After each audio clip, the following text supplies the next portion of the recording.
প্রত্যেক দর্শকদেরকে দেখাচ্ছি আপনারা কেমন আছেন। মিডিয়া বাবু আপনি কেমন আছেন?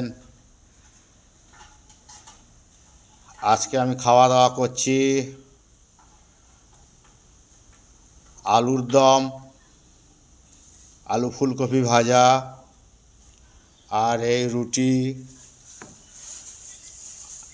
আমার নাম সুকুমার। ফেসবুকে দেখবেন, ইউটিউবে দেখবেন, একটা করে শেয়ার দেবেন, একটা করে লাইভ দিবেন। গরিব ঘরের ছেলে তো, দিতে আপনাদের হয়তো ঘিঙা লাগে, মেয়েদেরকে তো দিবেন, আমাকে দিবেন না। যাক, আপনাদের ভালো রাখুক, সুখে রাখুক, আপনারা ভালো থাকুন, এটাই চাচ্ছি।